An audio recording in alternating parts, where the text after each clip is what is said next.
الله الرحمن الرحيم الحمد لله نحمده ونستعينه ونستغفره ونؤمن به ونتوكل عليه ونعوذ بالله من شرور أنفسنا ومن سيئات أعمالنا من يهده الله فلا مضل له ومن يضلله فلا هادي له ونشهد أن لا إله إلا الله وحده لا شريك له ونشهد أن محمدا عبده ورسوله صلى الله تعالى عليه وسلم أما بعد فقد قال الله تبارك وتعالى في القرآن المجيد والفرقان الحميد فأعوذ بالله من الشيطان الرجيم بسم الله الرحمن الرحيم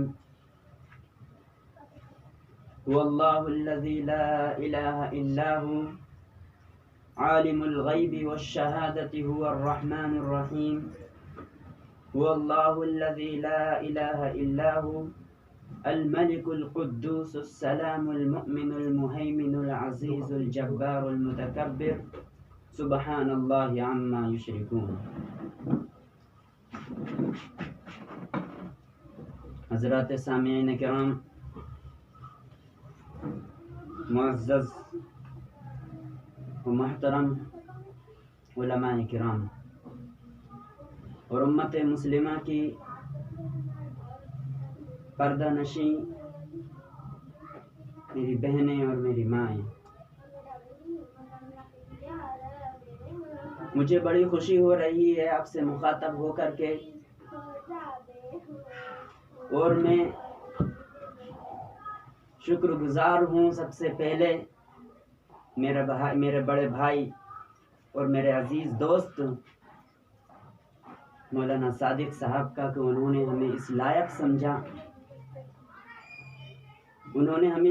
سمجھا کہ ہم بھی شریعت کا تھوڑا سا علم رکھتے ہیں تاکہ جو آپ کے سامنے بیان کر سکیں. اور اللہ رب العزت نے جو کمالات جو ہمارے بڑے بھائی کے اندر، صادق صاحب کے اندر اللہ رب العزت نے جو کمالات رکھے ہیں، جو اللہ رب العزت نے جو فکریں ان کو عطا کی ہے، میں یہ کہوں گا کہ یہ بہت ہی کم لوگوں کے اندر پائے جاتے ہیں.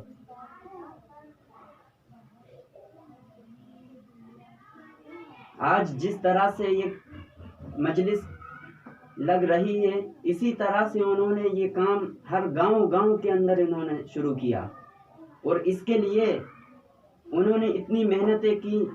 ظاہر سی بات ہے اس کے پیچھے کتنی محنتیں ہوں گی. ساری دنیا سے خطرہ مول لے کر کے انہوں نے اس کام کو شروع کیا ہوگا. بہت ساری ان کی مخالفتیں ہوئی ہوں گی، لیکن انہوں نے اس کو نہیں چھوڑا. تو انشاءاللہ تبارک و تعالی یہ کام انشاءاللہ چلتا رہے گا، نہ صرف ہمارے علاقے میں بلکہ پورے مدھیہ پردیش میں، بلکہ پورے دنیا کے اندر، پورے ہندوستان اور پوری دنیا کے اندر انشاءاللہ تبارک و تعالی اس طرح سے یہ کام چلے گا. تو میں شکر گزار ہوں مولانا صادق صاحب کا، اور حافظ ارمان صاحب کا بھی میں شکر گزار ہوں کہ وہ یہاں پر ہمارے ساتھ آئے ہیں. یہاں پر اللہ تعالی ہم سب کو یہاں آنے کو قبول فرما لے. میری پردہ نشین بہنیں اور مائیں، جیسا کہ میں نے آپ حضرات کے سامنے جو آیات کریمہ تلاوت کی ہے، اللہ رب العزت، میں آج آپ حضرات کے سامنے مسئلہ توحید اور اس کی اہمیت کو بیان کروں گا. مسئلہ توحید اتنے زیادہ اہمیت کے حامل ہے کہ خود خداوند قدوس نے اس کو اپنی زبان سے فرمایا. اللہ رب العزت فرماتے ہیں کہ هو اللہ الذی لا الہ الا ہو، کہ کوئی معبود نہیں سوائے اللہ رب العزت کے. عالم الغیب والشہادۃ هو الرحمن الرحیم، وہی ظاہر کو جاننے والے ہیں، وہی پوشیدہ چیزوں کو جاننے والے ہیں. واللہ الذی لا الہ الا ہو الملک القدوس السلام المؤمن المہیمن العزیز الجبار المتکبر سبحان اللہ عما یشرکون. کہ اس کے سوا کوئی معبود نہیں، معبود بننے کے لائق نہیں۔ وہ نگہبانی کرنے والا ہے، مہربان ہے، سلامتی والا ہے، امن دینے والا ہے، عظمت و کبریائی والا ہے۔ یہی وجہ ہے کہ اللہ رب العزت نے تمام انبیاء علیہ السلام کو اور تمام رسولوں کو صرف اور صرف توحید کی اشاعت کے لیے پیدا فرمایا۔ تمام انبیاء علیہ السلام کا جو بیسک جو اساسی جو بنیاد تھی وہ صرف اور صرف توحید تھی۔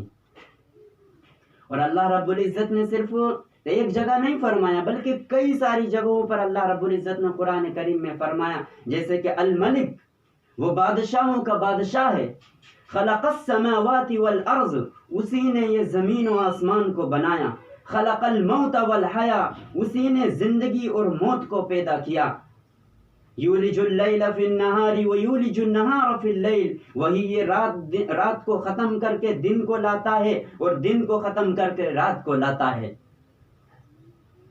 والشمس والقمر والنجوم مسخرات بامری، اور یہ چاند اور یہ سورج اور یہ ستارے یہ تمام کے تمام خداوند قدوس کے حکم کے تابع ہیں۔ وَأَنزَلْنَا مِنَ السَّمَاءِ مَاءً طَهُورًا، اس کے بعد میں وہ صاف اور ستھرا اور پاکیزہ پانی برساتا ہے۔ پھر اللہ تعالیٰ فرماتے ہیں کہ يُنبِتُ لَكُمْ بِهِ الزَّرْعَ وَالزَّيْتُونَ وَالنَّخِيلَ وَالْأَعْنَابَ وَمِنْ كُلِّ الثَّمَرَاتِ، کہ ہم نے تمہارے لیے کھیتی کے اندر پھل اگائے، ترکاریاں اگائی، انگور اگائے، زیتون اگائے، یہ طرح طرح کی ترکاریاں ہم نے صرف اور صرف تمہارے لیے اگائی۔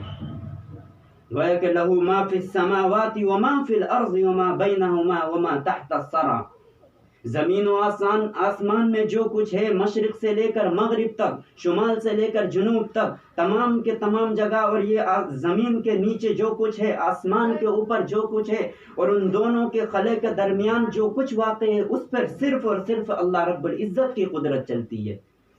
انہ علی کل شیء قدیر، ذرے ذرے پر اس کی قدرت ہے، کوئی چیز اس کے قبضے قدرت سے باہر نہیں ہو سکتی۔ اللہ تعالیٰ چیلنج کرتا ہے، انسانوں کو چیلنج کرتا ہے، جناتوں کو چیلنج کرتا ہے، اور کہتا ہے یا معشر الجن والانس ان استطعتم ان تنفذوا من اقطار السماوات والارض فانفذوا لا تنفذون۔ اللہ تعالیٰ فرماتے ہیں جن و انس کی جماعت، اے جن و انس کی جماعت، اگر تم کو اتنا غرور ہے، اگر تم کو اتنا اپنے آپ پر تکبر ہے کہ تم اللہ کی نافرمانی کرتے ہو، تم اللہ کے احکامات کو بجا لانے میں تم کو شرمندگی محسوس ہوتی ہے، تو اللہ تعالیٰ فرماتے ہیں اے جن انس کی جماعت اور جتنی بھی مخلوقات ہیں اس دنیا کے اندر، فرماتے ہیں اگر تم میں طاقت ہے تو اس کائنات سے باہر نکل کر دکھا دو۔ خدا کی قسم تم لا تنفذون، اس کائنات سے تم باہر نہیں نکل سکتے۔ انما امرہ اذا اراد شیئا ان یقول له کن فیکون، وہ جب جس چیز کا ارادہ کر لیتا ہے تو وہ کہتا ہے کن، ہو جا تو وہ ہو جاتی ہے۔ وہ زمین کو حکم کرے تو پھٹ جائے، ایک اشارے سے آسمان فنا ہو جائے، پہاڑوں کو حکم کرے تو وہ ریزہ ریزہ ہو جائے، گویا کہ وہ اتنی بڑی طاقت اور قدرت کا مالک ہے کہ اس کے ایک اشارے سے یہ پورے زمین و آسمان، چاند، ستارے، سورج، یہ تمام کے تمام فنا ہو کر کے رہ جائیں گے۔ حضرات سامعین کرام، یہ تمام کے تمام جو عظمت کا مالک صرف اور صرف اللہ رب العزت ہے، یہ تمام عظمتوں کا مالک صرف اور صرف اللہ رب العزت ہے۔ وہ خداوند قدوس، وہ پروردگار، نہ ہی اس کو کھانے کی ضرورت ہے، نہ اس کو پینے کی ضرورت ہے، نہ اس کو اولاد کی ضرورت ہے، نہ اس کو بچوں کی ضرورت ہے، نہ اس کو بیوی کی ضرورت ہے، کسی چیز کی اس کو ضرورت نہیں ہے۔ لا يحتاج الى شيء، کسی چیز کی اس کو ضرورت نہیں، ولا يستعين شيء، کسی کی مدد کی بھی اس کو ضرورت نہیں۔ اس کی صفات بھی نرالی ہے، فرمایا هو السمیع البصیر، کہ اگر کوئی زور سے بولے تو بھی وہ سنتا ہے، کوئی آہستہ بولے تو بھی وہ سنتا ہے، کوئی چھپ کر گناہ کرے تو بھی وہ دیکھتا ہے، کوئی ظاہر میں گناہ کرے تو بھی وہ دیکھتا ہے۔ اس کا علم تو ایسا ہے کہ خداوند قدوس فرماتے ہیں وَمَا تَسْقُطُ مِنْ وَرَقَةٍ إِلَّا يَعْلَمُهَا، کہ پوری دنیا کا کسی پیڑ کے پتا ٹوٹ کر نہیں گرتا مگر خداوند قدوس کو اس کا علم ہے۔ خداوند قدوس کو اس پتے کا بھی پورے دنیا میں کتنے پیڑ ہوں گے لیکن اس ایک بھی پتا گرتا ہے تو خداوند قدوس کو اس کا علم ہے. اس کا علم تو ایسا ہے کہ اگر ایک پہاڑ ہے، بہت بڑے بڑے پہاڑ ہوں اور اس میں بڑے بڑے درخت ہوں اور موسلادھار بارش ہوتی ہو اور اس کے بعد میں اندھیری رات ہو اور اس میں کالی چیونٹی اگر وہ چل رہی ہے تو اللہ خداوند قدوس اس کی آہٹ کو بھی محسوس کر رہے ہیں. اللہ رب العزت اس کے دل و دماغ کے اندر کیا چل رہا ہے خداوند قدوس اس کو بھی دیکھ رہے ہیں. اگر ہم اس زمین کے اندر چلے جائیں، پاتال میں چلے جائیں، یہ چاند کے اوپر چلے جائیں، یا اسی طرح سے جتنے بھی سیارے ہیں، جتنے بھی اس کائنات کے اندر ستارے، کسی بھی ستارے کے اندر چلے جائیں اور پھر وہاں پر گناہ کرے تو خداوند قدوس وہاں پر بھی دیکھتے ہیں. آگے فرمایا ما یفتح اللہ للناس من رحمت فلا ممسک لها وما یمسک له فلا مرسل له من بعده، کہ وہ جو چاہے کر سکتا ہے، کوئی اس کو روکنے والا نہیں. اگر وہ پانی برسا دے تو کوئی دنیا میں مان کا لال نہیں ہے کہ وہ بارش کو بند کر دے، اور اگر وہ بارش کو بند کر دے تو کسی میں اتنی طاقت نہیں ہے کہ کوئی برسا سکے. وہ جس کو چاہے بادشاہ بنا دے، جس کو چاہے فقیر بنا دے، جس کو چاہے وہ تخت دے دے، جس کو چاہے تخت سے اتار کر تختے پر لے آئے، جس کو چاہے اپنے بندے کو مقبول بندہ بنا دے اور جس کو چاہے دھتکار دے. اللہ ہر چیز پر قدرت رکھنے والا اللہ ہے. رزق رزاق اللہ ہے، رزق دینے والا اللہ ہے، اولاد عطا کرنے والا اللہ ہے، بیٹے دینے والا اللہ ہے، بیٹیوں کو دینے والا اللہ ہے، ہر چیز کا نفع پہنچانے والا اللہ ہے، نقصان پہنچانے والا اللہ ہے. اس کے علاوہ کسی کو حق نہیں، کوئی معبود نہیں، کوئی رازق نہیں، کوئی جابر نہیں، کوئی قہار نہیں، کوئی رحیم نہیں، کوئی رحم کرنے والا، کوئی مہربان نہیں سوائے خداوند قدوس کے. جیسے کہ حضرت ابراہیم علیہ السلام، ہم سب جانتے ہیں ان کے واقعے کو کہ 80 سال کی عمر ہو چکی ہے. بڑھاپے کی عمر میں حضرت ابراہیم علیہ السلام اور حضرت ہاجرہ علیہ السلام دونوں اولاد کے لیے تڑپ رہے ہیں، اولاد کی نعمت سے محروم ہیں، دونوں اولاد کے لیے تڑپ رہے ہیں، خداوند قدوس سے دعائیں کر رہے ہیں. لیکن ایک دن حضرت ابراہیم علیہ السلام جوش میں آ جاتے ہیں اور خدا کے بارگاہ میں عرض کر دیتے ہیں، اے الہ العالمین، اے میرے پروردگار، اے خداوند قدوس، مجھے نیک اور صالح اولاد سے نواز. حضرات سامعین کرام، وہ کون سی گھڑی ہو سکتی ہے، نہ جانے وہ کون سی گھڑی ہو جائے جب اس وقت ہماری دعائیں قبول ہو جائے.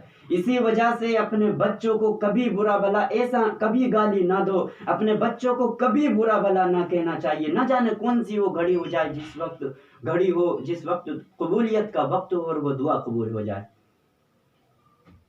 بہرحال تو حضرت ابراہیم علیہ السلام دعا کرتے ہیں اور فوراً بارگاہ رحمت جوش میں آ جاتی ہے اور اللہ رب العزت فرماتے ہیں فَبَشَّرْنَاهُ بِغُلَامٍ حَلِيمٍ، کہ ہم تم کو نیک اور صالح کے ساتھ ساتھ بردبار لڑکے کی بشارت دیتے ہیں. سوال کیا نیک اور صالح لڑکے کا حضرت ابراہیم علیہ السلام نے، لیکن اللہ تعالیٰ کیا فرما رہے ہیں؟ فَبَشَّرْنَاهُ بِغُلَامٍ حَلِيمٍ. غلام کہتے ہیں عربی میں بچے کو، اور حلیم کہتے ہیں بردبار کو، جو بہت زیادہ برداشت کرنے والا ہو. کیونکہ اللہ رب العزت کو معلوم تھا وہی اولاد حضرت اسماعیل علیہ السلام ہوئے تھے، ان کی اولاد وہی اولاد تھی. کیونکہ اللہ رب العزت کو معلوم تھا کہ اس کے بعد میں پیدا ہونے کے بعد میں اس اولاد کو، اس بچے کو ایسے راستے سے گزرنا پڑے گا، ایسے عشق کے راستے سے گزرنا پڑے گا کہ جو نیک اور صالح ہونے کے ساتھ ساتھ حلیم اور بردبار ہی برداشت اس کو کر سکتا ہے. بہرحال اللہ تبارک و تعالیٰ فرماتے ہیں، اللہ تبارک و تعالیٰ کہتے ہیں کہ میری ہی عبادت کرو، مجھے ہی ایک خدا مانو. اس کے لیے اللہ رب العزت نے قرآن کریم میں ڈھیر ساری آیاتوں کو نازل کیا ہے اس کے اوپر سے. اب اللہ تعالیٰ دیکھیے، میں تم کو بتاتا ہوں اللہ تعالیٰ کس طرح، مطلب افسوس کہ ہم لوگ قرآن مجید پڑھتے ہیں لیکن سمجھتے نہیں ہیں، افسوس کہ ہم لوگ قرآن مجید پڑھتے سمجھتے نہیں ہیں. اللہ تعالیٰ فرماتے ہیں، اب افلم ينظروا الى السماء فوقهم كيف بنيناها وزيناها وما لها من فروج.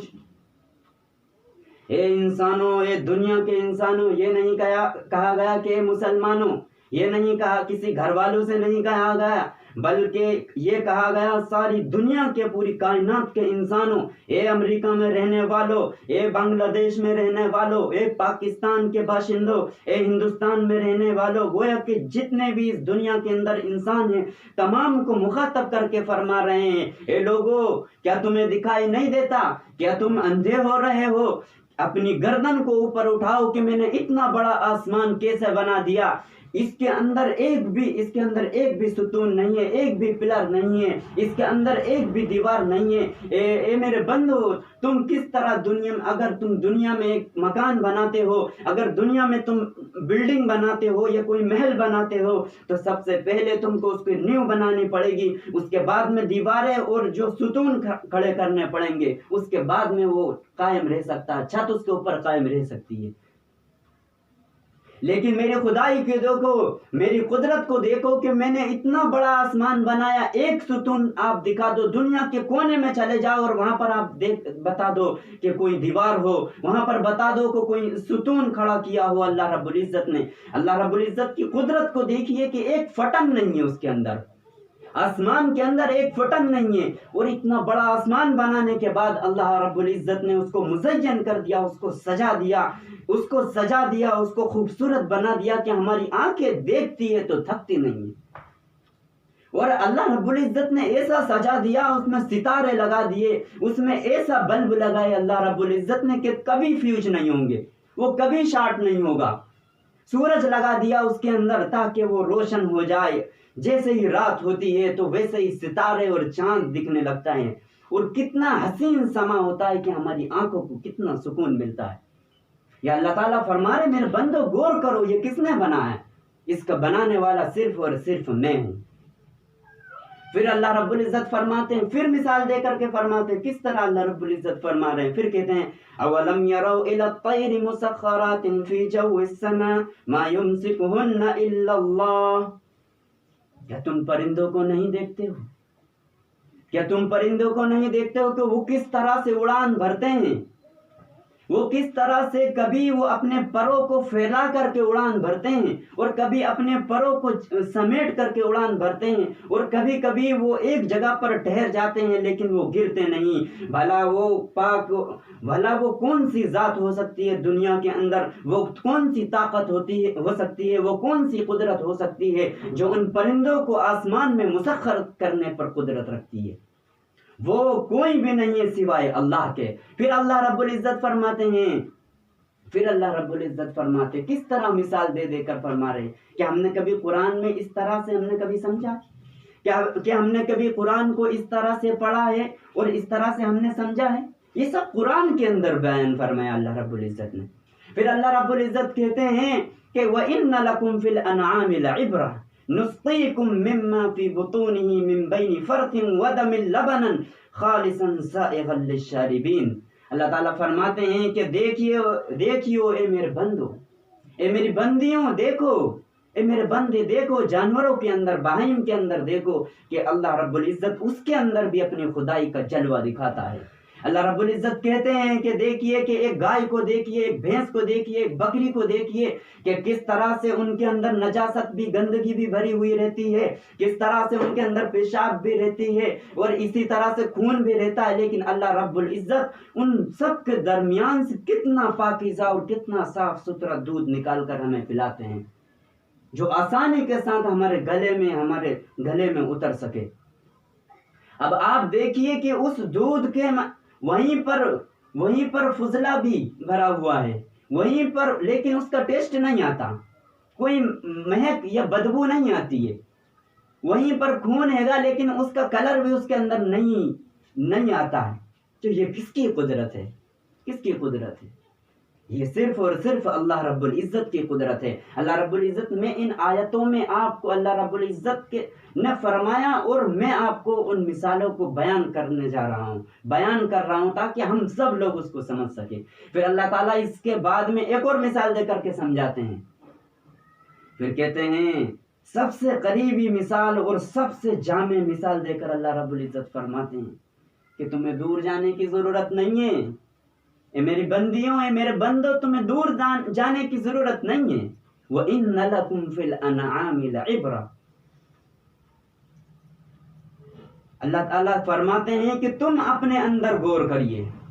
وَفِي أَنفُسِكُمْ أَفَلَا تُبْصِرُونَ، یہ والی آیت ہے، وَفِي أَنفُسِكُمْ أَفَلَا تُبْصِرُونَ، کہ تم خود اپنے اندر غور کرو۔ اللہ تعالیٰ فرماتے ہیں کیا تم جانتے نہیں ہو کہ میں نے تمہیں کس طرح سے پیدا کیا؟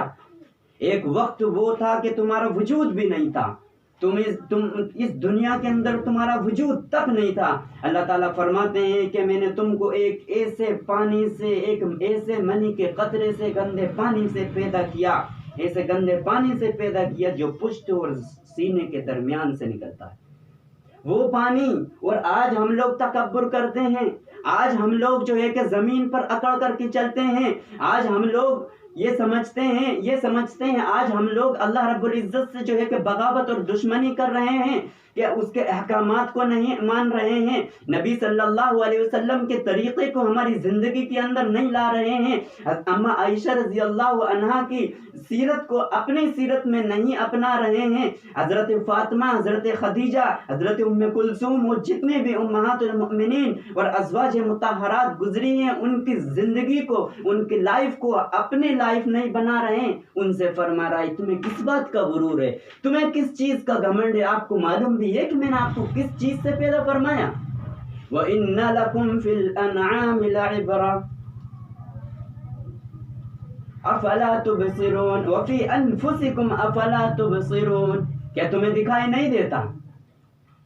پھر اللہ تعالیٰ فرماتے ہیں لیکن ہم لوگ یہ سمجھتے ہیں کہ ہم لوگ نماز نہیں پڑھتے، ہم لوگ روزہ نہیں رکھتے، ہم لوگ غیبتیں کرتے ہیں، اسی طرح سے ہم لوگ دوسرے ہماری بہنوں کا، ہمارے بھائیوں کا ہم لوگ دل دکھاتے ہیں، ایک دوسرے کے حقوق کو ادا نہیں کرتے، اور اس کے باوجود بھی ہم کو نعمتیں ملتی ہے، اس کے باوجود بھی ہم کو رزق ملتا ہے، اس کے باوجود بھی ہم کو تمام آسائش اور آرائش اور تمام نعمتوں سے نوازا جا رہا ہے۔ ہم یہ سمجھ رہے ہیں کہ خدا بند قدوس ہم سے جو ہے کہ راضی ہے؟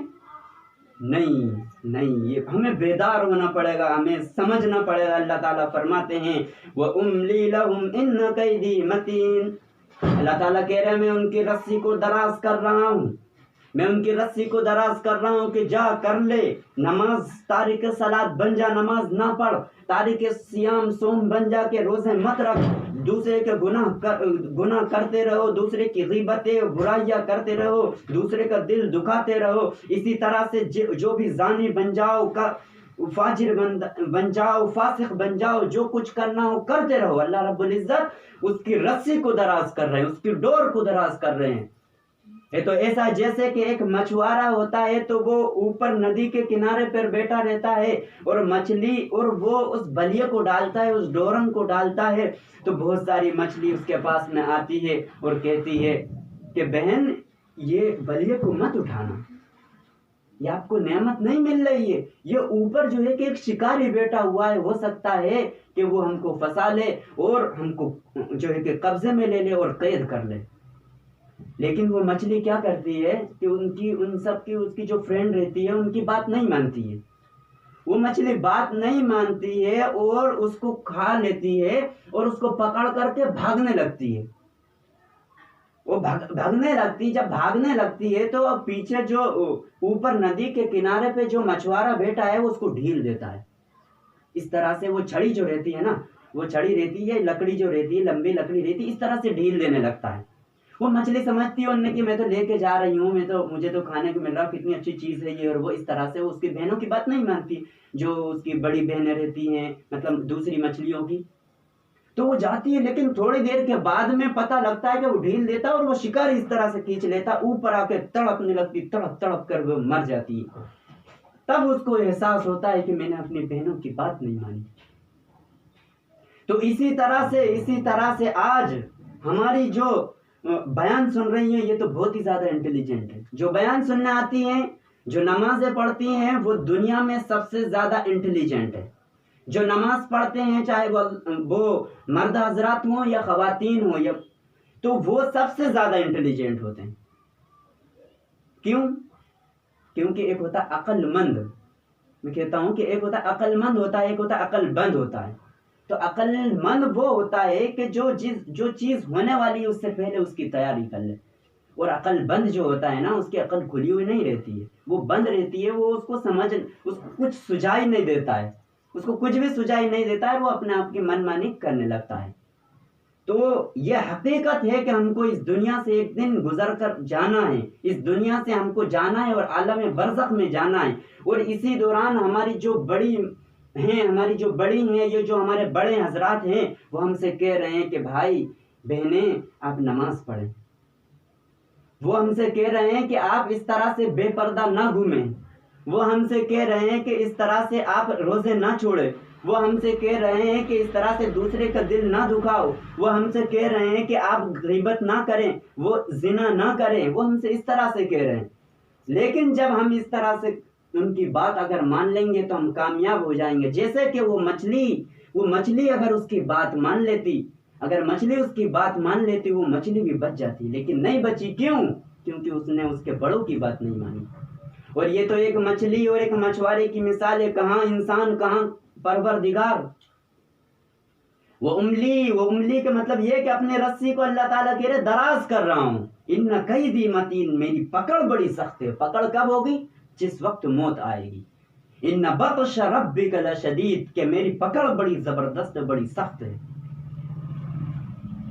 تو بہرحال پھر اس کے بعد میں اور مثال دے کر، پھر اس کے بعد میں بہرحال میں کیا بیان کر رہا تھا کہ ہاں انسان کو اللہ رب العزت نے کس طرح سے پیدا کیا۔ اللہ تعالیٰ فرماتے ہیں کہ آپ کو کس بات کا تکبر ہے، آپ کو کس بات کا اپنا آپ پر فخر ہے، اپنا آپ پر آپ فخر کرتے، غرور کرتے ہیں، کس سے پیدا کیا نہیں معلوم آپ کو، بھول گئے۔ پھر اللہ تعالیٰ فرماتے ہیں ثم خلقنا النطفة علقة فخلقنا العلقة مضغة فخلقنا المضغة عظاما فكسونا العظام لحما، کہ اللہ تعالیٰ اس منی کے قطرے کو جمع ہوا خون بنا دیتے ہیں۔ ثم خلقنا النطفة علقة، اس نطفے کو، اس منی کے قطرے کو ایک جمع ہوا خون بناتے ہیں۔ پھر اس کے بعد میں کیا فرما رہے؟ ثم خلقنا النطفة علقة فخلقنا العلقة مضغة، پھر اس جمع ہوئے خون کو، گوشت کو لوتھڑا بنا دیتے ہیں۔ فخلقنا العلقة مضغة فكسونا العظام لحما، اور پھر وہ جمے ہوئے گوشت کے لوتھڑے کو، پھر وہ جمے ہوئے خون کو، اس کو ایک گوشت کے اندر لوتھڑا بنا دیتے اور اس کے اندر فكسونا العظام لحما، اس کے اندر ہڈیاں پیدا کرتے ہیں، پھر اس کے اندر اپنی روح پھونکتے ہیں، اس میں پھر آنکھوں کو بناتے ہیں اللہ تعالیٰ، کان بناتے ہیں، 2 ہاتھ بناتے ہیں، 2 پیر بناتے ہیں، یہ تمام چیزوں کو اللہ تعالیٰ بناتے ہیں۔ اللہ تعالیٰ کہتے ہیں دیکھیے، غور کرو، وَفِي أَنفُسِكُمْ أَفَلَا تُبْصِرُونَ، غور کریے اپنے پیدائش پر کہ اللہ رب العزت نے کس طرح پیدا فرمایا۔ فَتَبَارَكَ اللَّهُ أَحْسَنُ الْخَالِقِينَ، اللہ تعالیٰ اس کو اتنا خوبصورت بناتا ہے، اتنا خوبصورت بناتا ہے کہ اس کے والدین، اس کے جو پیرنٹس ہوتے ہیں، اس کے لیے جان دینے کے لیے حاضر ہو جاتے ہیں، اپنا مال پورا خرچ کر سکتے ہیں اس بچے کے لیے۔ کیوں؟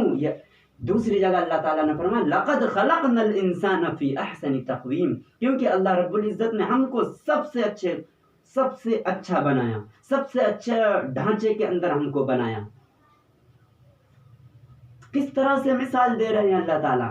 پھر اس کے بعد میں کہہ رہے ہیں، پھر ایک اور مثال دے رہے ہیں، اس کے بعد میں پھر کیا کہہ رہے ہیں کہ فَلْيَنظُرِ الْإِنسَانُ إِلَىٰ طَعَامِهِ أَنَّا صَبَبْنَا الْمَاءَ صَبًّا ثُمَّ شَقَقْنَا الْأَرْضَ شَقًّا فَأَنبَتْنَا فِيهَا حَبًّا وَعِنَبًا وَقَضْبًا۔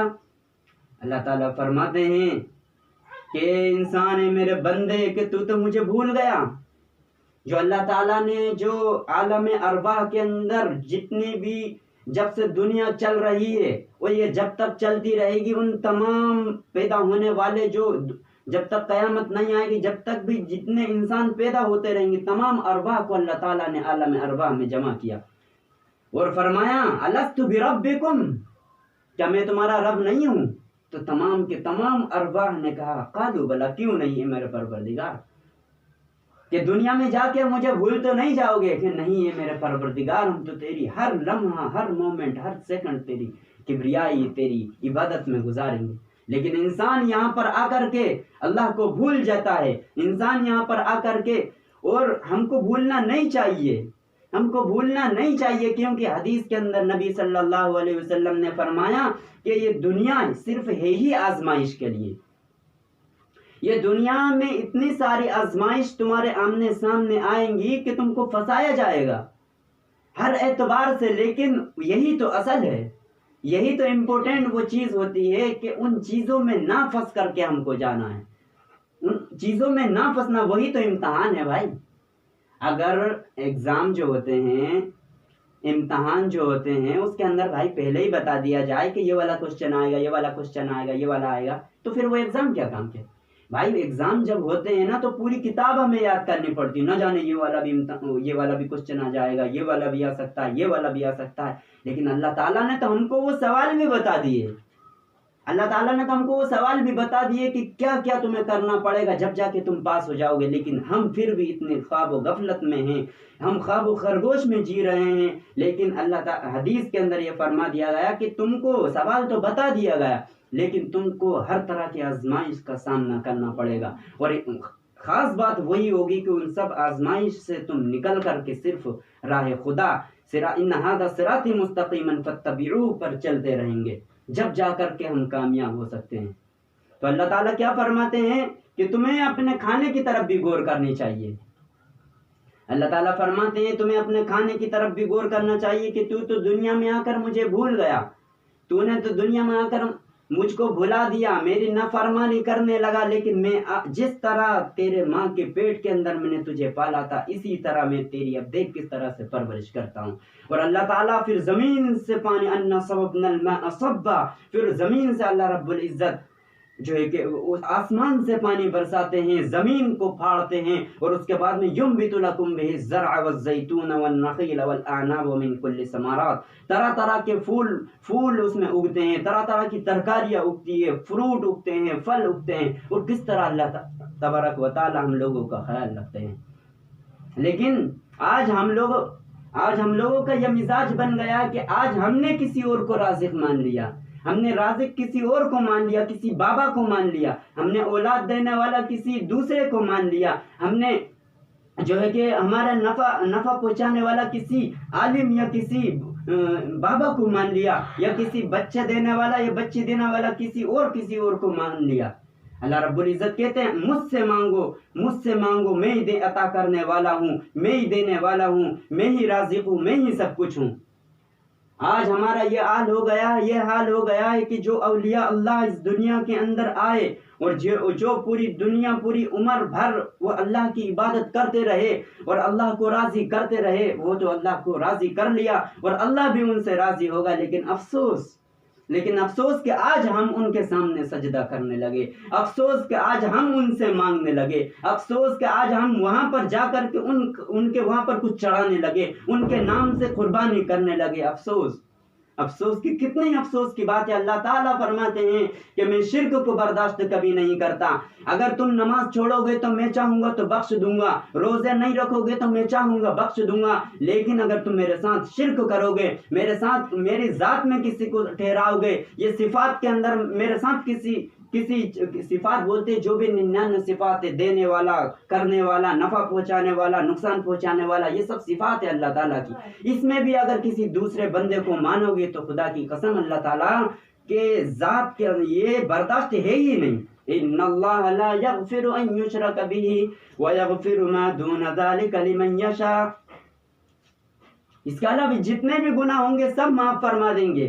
آج ہم لوگ دعویٰ کرتے ہیں کہ ہم نبی سے محبت کرنے والے ہیں، آج ہم لوگ دعویٰ کرتے ہیں کہ ہم اہل بیت سے محبت کرنے والے ہیں، آج ہم لوگ دعویٰ کرتے ہیں کہ ہم نبی صلی اللہ علیہ وسلم کے اہل بیت، ازواج مطہرات اور جتنی بھی آپ کی بیٹیاں اور ان سب سے صحابہ کرام سے محبت کرنے والے ہیں، صحابیات سے محبت کرنے والے ہیں.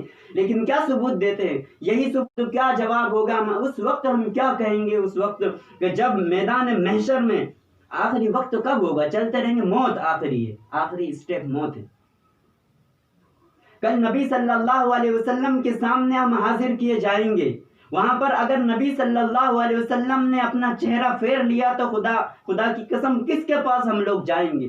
ہم کس کے پاس جائیں گے سفارش کے لیے؟ کس کے پاس جائیں گے؟ آج ہمارے دنیا کے اندر کوئی مصیبت آتی ہے، کوئی پریشانی آتی ہے تو ہم اپنے ماں باپ کے پاس چلے جاتے ہیں، اپنے رشتہ داروں کے پاس چلے جاتے ہیں، اپنے بیٹوں کے پاس چلے جاتے ہیں۔ ماں کی ممتا جگ جاتی ہے، چاہے کتنا ہی نافرمان بیٹا ہو، چاہے کتنا ہی وہ بدبخت اور کتنا ہی خراب بیٹا ہو، لیکن ماں اور باپ اس کو معاف فرما دیتے ہیں اور اس کو گلے سے لگا لیتے، اس کو چپکا لیتے ہیں۔ دنیا میں تو ہم اس طرح سے کوئی بھی ہم کو سہارا دے دے گا، لیکن کل قیامت کے دن کس سے سہارا مانگیں گے اگر اللہ کے نبی صلی اللہ علیہ وسلم نے ہمارے چہرے سے چہرہ پھیر لیا تو؟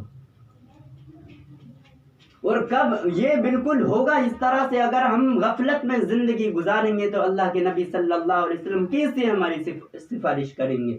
اللہ رب العزت نے تو بتا دیا، اگر تم یہ کام کرو گے تو جنت ملے گی، یہ کام نہیں کرو گے تو کوئی امید نہیں ہے۔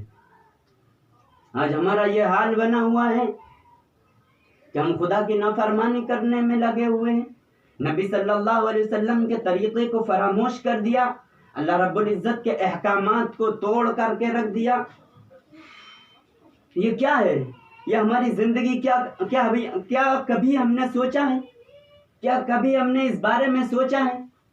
اللہ رب العزت کس طرح سے ہم کو مثال دے دے کر سمجھا رہے ہیں، کس طرح سے بیان کر رہے ہیں، میرے بندو مجھے پہچانو اور میرے ہی ہونے کا، میرے ہی سب کچھ کرنے کا یقین کر لو۔ خدا کی قسم اگر ہم اس طرح سے ہی زندگی گزارتے رہے، اسی طرح سے کسی کو اللہ کے ذات کے اندر، صفات کے اندر شریک ٹھہراتے رہے تو کل قیامت کے دن پھر جنت میں اللہ رب العزت اپنی نگاہ کرم بھی نہیں پھیریں گے ہماری طرف۔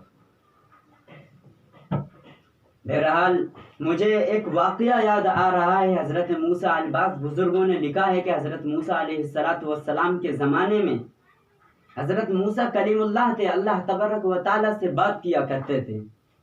ایک دن حضرت موسیٰ علیہ السلام نے فرمایا، اے خدا بند قدوس، اے میرے پروردگار، مجھے خدائی نظام چلانے کا ایک دن کے لیے مہلت دے دے۔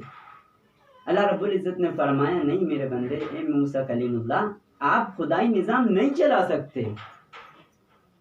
تو حضرت موسیٰ علیہ السلام بار بار اصرار کرنے لگے، کہنے لگے اللہ تعالیٰ ایک دن کی تو مہلت دے دیں، آپ مجھے ایک دن کی تو دے دیں۔ اللہ تعالیٰ نے کہا چلو ٹھیک ہے، آپ ایک کام کریں، یہ رات میں یہ پیالے کو پانی سے بھر کر کے کھڑے ہو جائیں۔ چنانچہ حضرت موسیٰ علیہ السلام اسی طرح سے پیالہ وہ بھرا اور ہاتھ میں لے کر کے رات بھر کھڑے ہو گئے۔ دیکھا کہ آدھی رات گزر گئی اور اسی طرح سے حضرت موسیٰ علیہ السلام کو آنکھ جھپکنے لگی، وہ نیند آنے لگی اور وہ پیالہ گر گیا اور اس کا پانی بھی پورا گر گیا، اور موسیٰ علیہ السلام جلدی سے گھبرائے اور اس کے بعد میں اس پیالے کو اٹھانے لگے تو اللہ تعالیٰ نے فرمایا، نہیں موسیٰ، آپ کے جو سوال آپ نے کیا تھا اس کا جواب مل گیا، اب اٹھانے کی ضرورت نہیں ہے۔ کہنے لگے کیوں اے پروردگار؟ فرمایا کہ جب تم ایک کٹورے کو ایک رات کے لیے سنبھال نہیں سکتے تو اس پوری کائنات کو تم کس طرح سنبھال پاؤ گے؟ اس پوری کائنات کو کس طرح سے تم جو ہے کہ ان کو وہ کر پاؤ گے؟ اللہ تعالیٰ نے پھر فرمایا، لا تأخذہ سنۃ ولا نوم، کہ اس کو نیند تو آنا دور کی بات، اونگ تک نہیں آتی اللہ رب العزت کو۔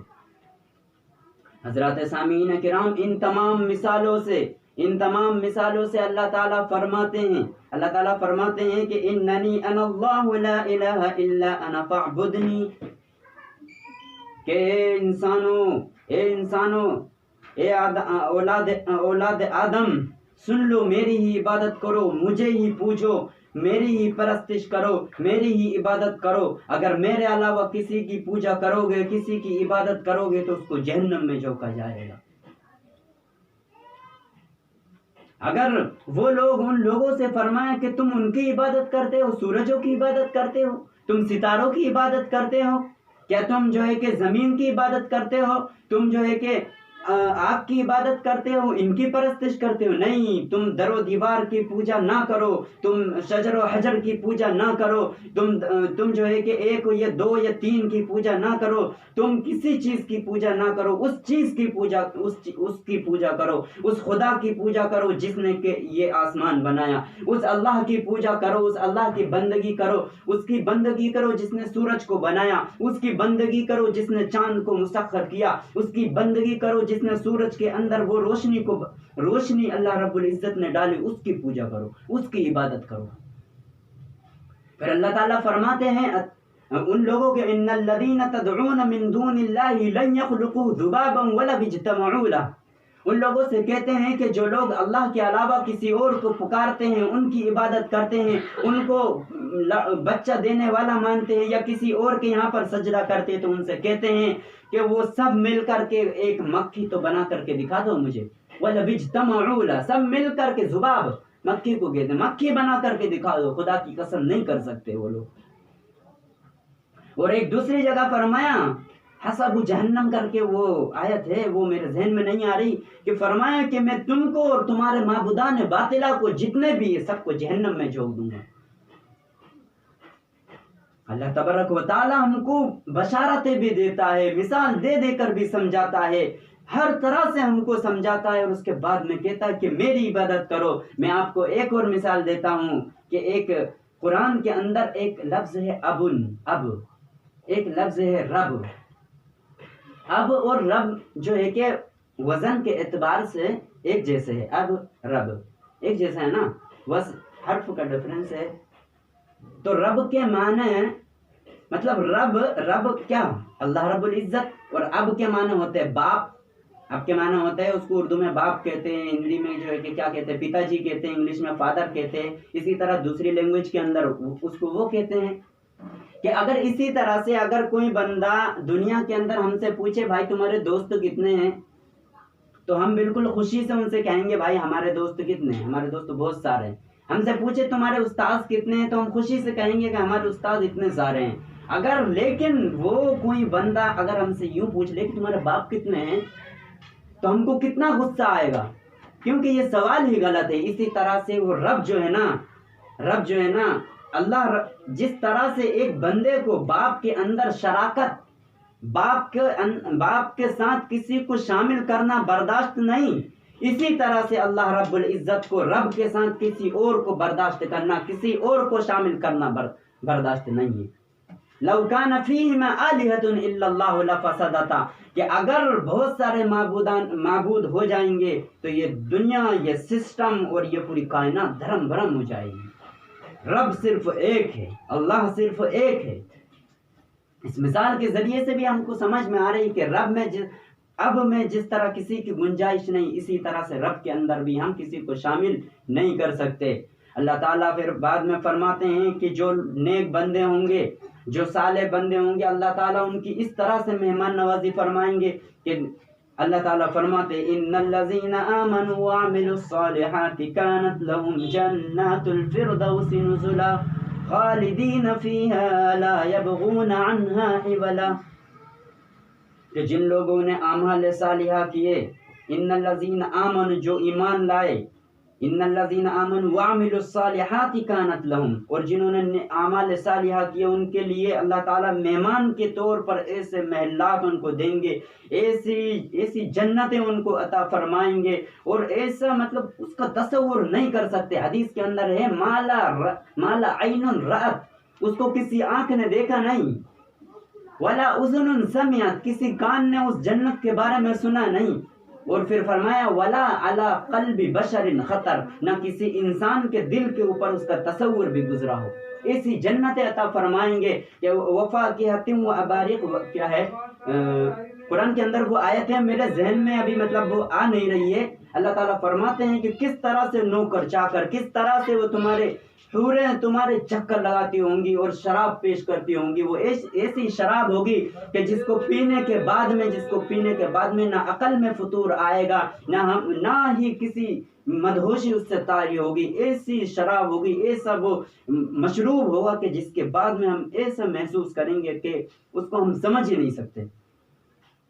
میری ماں اور بہنیں اور حضرات سامعین کرام جو لوگ بیٹھے ہوئے ہیں یہاں پر، کہ وہ اتنی بہترین جنتیں ہوں گی کہ وہاں پر ہمارا جو دل چاہے گا، وَلَكُمْ فِيهَا مَا تَشْتَهِي أَنفُسُكُمْ وَلَكُمْ فِيهَا مَا تَدَّعُونَ، کہ جو کچھ بھی تم کو چاہیے، جو کچھ تم چاہو گے وہ سب چیز ملے گا، جو کچھ تم مانگو گے وہ سب کچھ ملے گا۔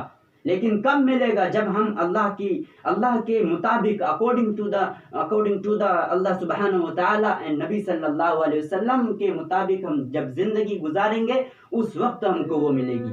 وہ جنت وہ ایسی ہوگی کہ ہم کو ہزاروں ایکڑ، ہمارا دل چاہے گا کہ ہم کسانی کریں تو ہزاروں لاکھوں ایکڑ ہم کو زمین دے دی جائے گی، کیونکہ وہاں تو جو عورتیں، یہاں کی خواتین ہوں گی وہ رانی ہوں گی۔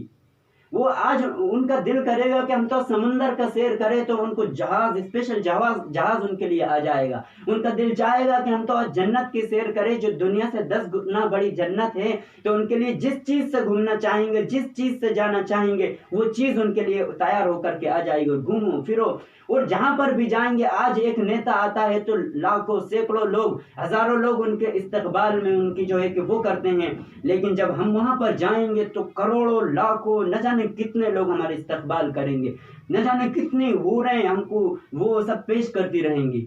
لیکن یہ کب ہوگا؟ وہاں پر ہم اپنے بچوں کے ساتھ، اپنی والدہ کے ساتھ، سب کے ساتھ رہیں گے جنت میں۔ لیکن یہ جنت جب ملے گی جب ہم اللہ کے نبی صلی اللہ علیہ وسلم کے طریقے کو اپنی زندگی کے اندر لائیں گے، اللہ رب العزت کے احکامات کی پابندی کریں گے، اس وقت ملیں گے۔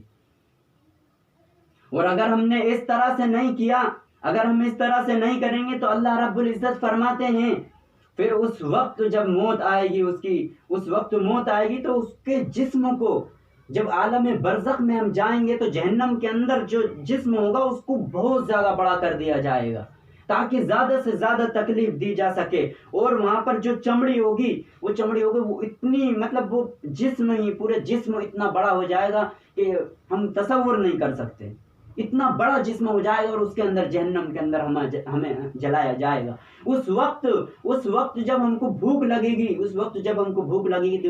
گی تو اللہ رب العزت فرماتے ہیں ان شجرۃ الزقوم طعام الاسیم، کہ زقوم کا درخت کھلایا، زقوم کا وہ پیڑ ہے جو جہنم کی جڑ کے اندر اگتا ہے، اور اس کا وہ جو درخت میں جو پھل لگتا ہے وہ اتنا خطرناک زہر ہوتا ہے، اتنا خطرناک ہوتا ہے کہ پوری دنیا کے جتنے بھی 3 حصے میں پوری پانی ہے، سمندر ہے، سب میں ایک قطرہ ڈال دیا جائے تو وہ زہر بن جائے گا۔ لیکن اس پھل کو ہم کو کھانا پڑے گا، لیکن موت نہیں آئے گی۔ موت کیوں نہیں آئے گی؟ کیونکہ موت کا سسٹم ختم ہو جائے گا۔ اللہ رب العزت وہ جو ملک الموت ہیں، حضرت عزرائیل علیہ السلام، ان کو ہی موت دے دیں گے، تو پھر موت کیسے آئے گی؟ پھر اس کے بعد میں اس کو جب پیاس لگے گی، جب اسے پیاس لگے گی تو پانی پانی چلائے گا، کہے گا ہمیں پانی چاہیے، ہمیں پانی چاہیے، تو اس کو ایسا پانی کھولتا ہوا دیا جائے گا، وَسُقُوا مَاءً حَمِيمًا فَقَطَّعَ أَمْعَاءَهُمْ، ایسا کھولتا ہوا اس کے سامنے پیالہ پیش کیا جائے گا کہ اس پیالے کو اپنے منہ کے جب سامنے لائے گا تو اس کے جو جسم کی اور یہ اس کے منہ کی جتنی بھی چمڑیاں ہوں گی اور یہ سر کی جتنی کھال ہوں گی سب اس میں گر جائیں گی، اتنے کھولنے کی وجہ سے، اور وہ اپنی آنکھوں سے اس کی چمڑیوں کو سب کو دیکھا گا اس کے اندر، لیکن اس کو پینا پڑے گا، اس کو پیاس بجھانا پڑے گا، لیکن موت نہیں آئے گی۔ اس وقت وہ کہے گا، اس وقت وہ بندہ یا بندی کہے گی یا لیتنی کنت ترابا، کاش کہ میں مٹی ہوتا، کاش کہ میں مٹی ہوتا، پتھر ہوتا، کاش کہ میں گھاس ہوتا، کاش کہ میں پھوس ہوتا، تو آج مجھے اس طرح سے ستایا نہیں جاتا، حساب نہیں لیا جاتا۔ پھر اس کے بعد میں جو جہنم کا داروغہ ہوگا، اس سے جو جہنمی لوگ کہیں گے یا مالک لیقضی علینا ربک، اے جہنم کے داروغہ اپنے رب سے کہیے، اللہ رب العزت سے کہیے کہ لیقضی، مطلب ہمارا فیصلہ کر دے، ہمیں موت دے دے۔ تو وہ داروغہ کہے گا انکم ماکثون، کہ پڑے رہو اسی کے اندر، پڑے رہو اسی کے اندر۔ پھر وہ کہے گے، پھر وہ جہنمی لوگ ان سے کہیں گے، اس داروغہ سے کہیں گے کہ چلو ٹھیک ہے، ہم کو موت نہیں آتی ہے تو اپنے رب سے کہو یخفف عنا یوما من العذاب، مطلب یہ کہ ہمارے عذاب کے اندر تھوڑی سی تخفیف کر دی جائے۔ تو پھر وہ داروغہ کہے گا اولم تک تأتیکم رسلکم بالبینات، کیا تمہارے پاس کوئی رسول نہیں آئے تھے، تمہارے پاس کوئی نبی نہیں آئے تھے، تمہارے پاس رسول کے وارثین نہیں آئے تھے، کیا تمہیں دنیا کے اندر کسی عالم نے نہیں بتایا تھا کہ نماز پڑھنا آپ کے لیے ضروری ہے؟ کیا کسی بندی نے یا کسی بندے نے یہ نہیں بتایا تھا تمہیں کہ ایسا کرو گے تو ایسا ہم کو جو ہے کہ نتیجہ ملے گا؟ نہیں بتایا تھا؟ وہ کہیں گے قالوا بلا، کیوں نہیں ہم کو بتایا گیا تھا، لیکن ہم نے ان کا مذاق اڑایا، ہم نے ان کی بات نہیں مانی۔ ان کی بات نہیں مانی تو پھر وہ ان سے کہے گا کہ پڑے رہو اسی کے اندر، ذوقوا مس سقر، پہ چکتے رہیے مزہ۔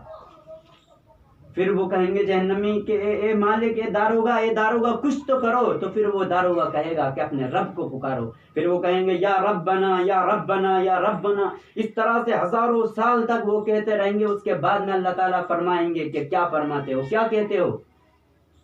پھر وہ کہیں گے ربنا غلبت علینا شقوتنا وکننا قوما ضالین، اے میرے پروردگار ہماری شقاوت قلبی، ہمارے گناہ اور اس طرح سے نافرمانیاں جو ایک غالب آ گئی، اور یقیناً ہم گمراہ لوگوں میں سے تھے۔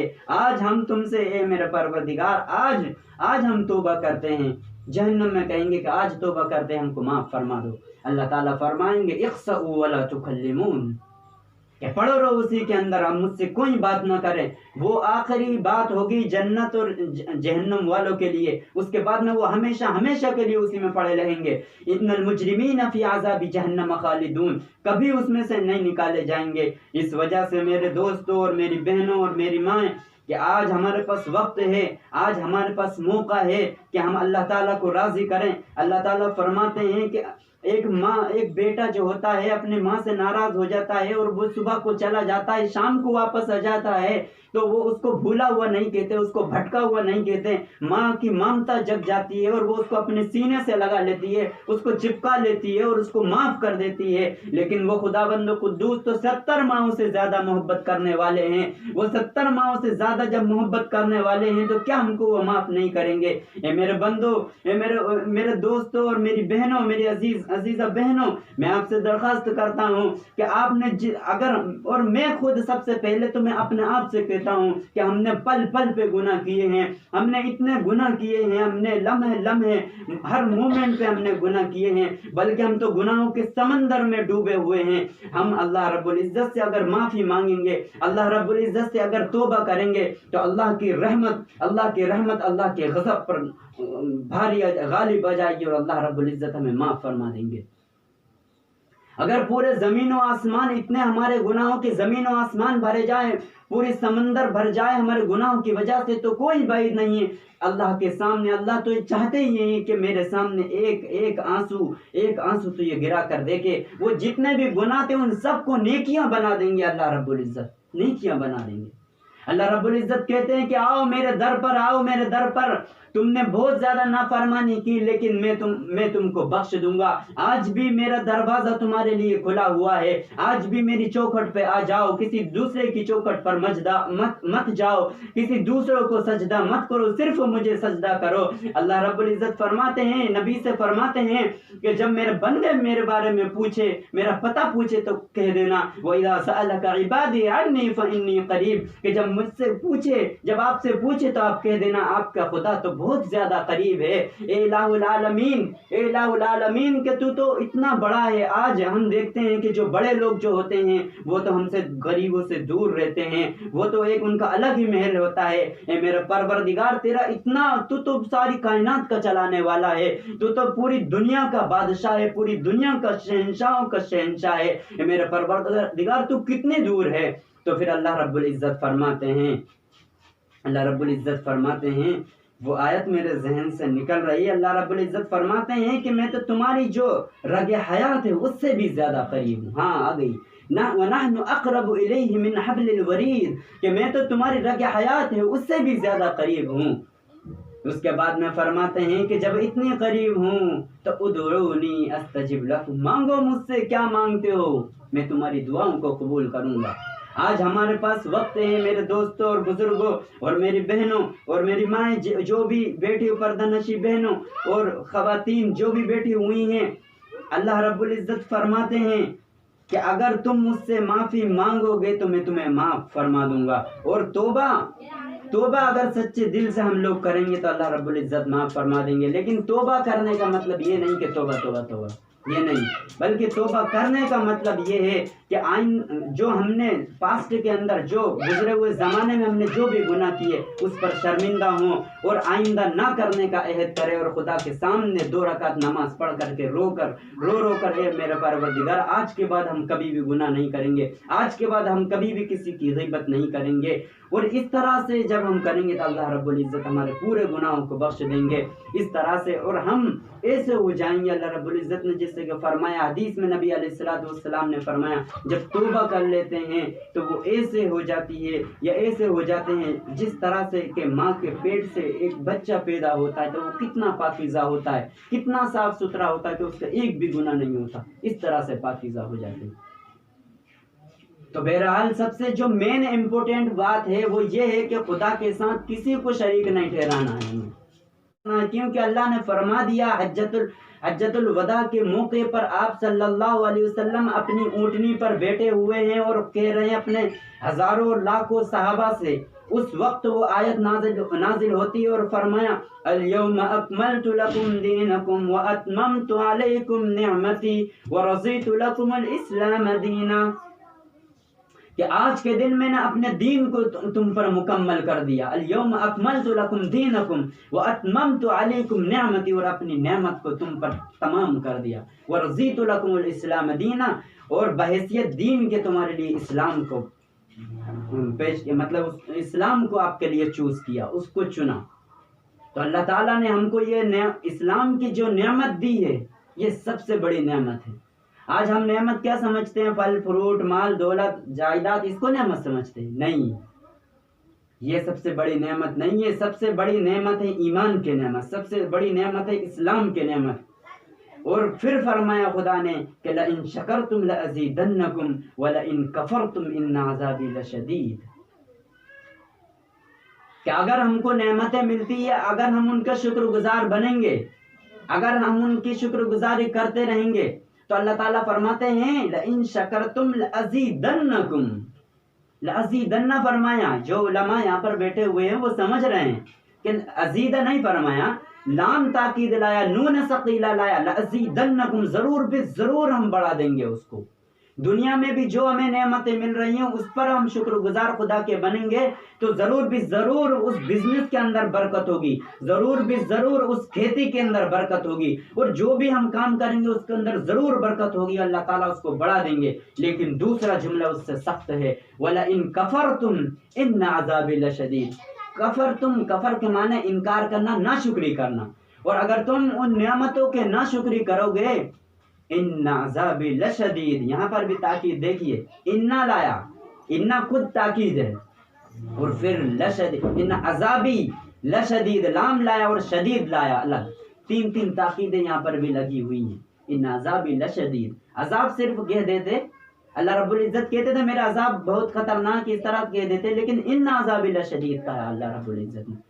تو اس دنیا میں اگر سب سے بڑی کوئی نعمت ہے، سب سے بڑی اگر کوئی نعمت ہے وہ ایمان کی نعمت ہے۔ خدا کی قسم اگر ہم اس نعمت کی قدر نہیں کریں گے، اس نعمت کی قدر یہ ہوتی ہے کہ ہم نماز پڑھیں، اس نعمت کی قدر یہ ہوتی ہے کہ ہم اہل بیت سے محبت کریں، اس نعمت کی قدر یہ ہوتی ہے کہ ہم نبی صلی اللہ علیہ وسلم کے طریقے کو اپنی زندگی کے اندر لائیں، اس نعمت کی قدر یہ ہوتی ہے کہ اما عائشہ بجائے اس کے کہ ایک ہیروئن، ایک ایکٹرس کی زندگی کو، اس کی لائف کو اپنی لائف میں کنورٹ کرنے کے بجائے حضرت عائشہ رضی اما عائشہ کی زندگی کو، ان کی سیرت کو اپنی زندگی کے اندر اتارے، اس کے اندر اپنی زندگی کے اندر اتارے، بجائے اس کے کہ ہم کسی ایکٹرس کی جو ہے کہ زندگی کو اپنانے کے، ہم نبی صلی اللہ علیہ وسلم اور صحابہ اکرام کی زندگی کو ہمارے اندر اگر ہم اتاریں گے، اس پر عمل پیرا ہونے کی کوشش کریں گے، اور ہماری بہنیں جو بغیر جو ہے کہ دوپٹے کے یا بغیر اسکارف کے اگر وہ گھومتی ہے، بجائے اس کے کہ وہ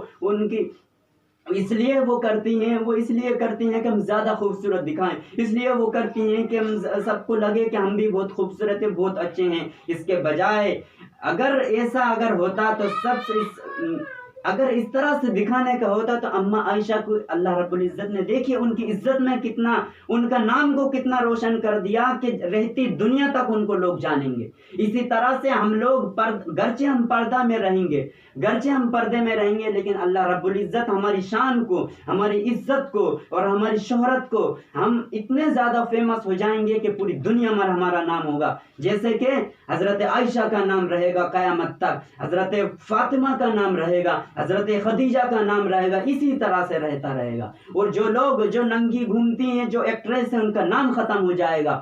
ان کا نام لینے والا تو کوئی باقی نہیں رہے گا. آج جوانی ہے، کل نہیں رہے گی، کل چل پڑ جائیں گے، کل بڑھاپا سب پر آئے گا، پھر کیا کریں گے؟ میری بہنیں، اس وجہ سے ہم سوچے، کبھی بھی یہ نہ سوچے کہ ہم سے کہا جاتا ہے کہ آپ پردہ لگاؤ، ہم سے کہا جاتا ہے کہ آپ برقع لگاؤ. نہیں، ہم تو فخر کے ساتھ برقع لگائیں کہ جو جتنی قیمتی چیز ہوتی ہے اس کو پردے کے اندر رکھا جاتا ہے، اس کو جزدان کے اندر رکھا جاتا ہے. جیسے کہ کعبہ شریف ہے، کتنی قیمتی چیز ہے تو اس کو غلاف کے اندر ڈھاکا جاتا ہے. قرآن مجید کتنی قیمتی چیز ہے تو اس کو پیٹی میں یا اس کو جزدان کے اندر رکھا جاتا ہے. اسی طرح سے میری بہنوں، آپ سب سے زیادہ قیمتی ہو. آپ، خدا نے تم کو سب سے زیادہ قیمتی بنایا. کیوں؟ اسی وجہ سے آپ کو چھپا کر کے رکھا جاتا ہے. یہ دنیا والے آپ کی قدر نہیں جانتے، ان کو معلوم نہیں ہے. کل قیامت کے دن پتہ لگ جائے گا کہ آپ کی کتنی ویلیو تھی اللہ کے نزدیک، کتنی ویلیو تھی اللہ کے نزدیک. بہرحال ٹاپک بدل جائے گا، اور کبھی انشاءاللہ اگر موقع آئے گا تو پھر خواتین کے اوپر سے جو ہے کہ بیان کیا جائے گا انشاءاللہ تعالی الگ سے. لیکن ابھی جو بتانے کا جو مقصد ہے وہ یہی ہے کہ ہم سب لوگ جتنے بھی ہم نے گناہ کیا، اگر ہم نے خدا کے ساتھ کسی کو شریک ٹھہرایا تو ہم فوراً آج ہی اللہ رب العزت سے دعائیں مانگے، توبہ کریں، اس کے سامنے روئیں اور گڑ گڑائیں اور اللہ تعالیٰ سے معافی مانگیں گے تو انشاءاللہ ضرور ضرور، کیونکہ وہ تو 70 ماہوں سے زیادہ محبت کرنے والے ہیں، اللہ تعالیٰ ہم کو بخش دیں گے. اور اللہ تعالیٰ یہ دعا ہے کہ اللہ تعالیٰ ہماری اس مجلس کو، اس محفل کو قبولیت بخشے، اور اس مجلس کے ذریعے سے، اس محفل کے ذریعے سے، اس بزم کے ذریعے سے اللہ تعالیٰ ہماری مغفرت کا اور جنت میں جانے کا ذریعہ بنائے. آمین. وآخر دعوانا ان الحمد للہ رب العالمین.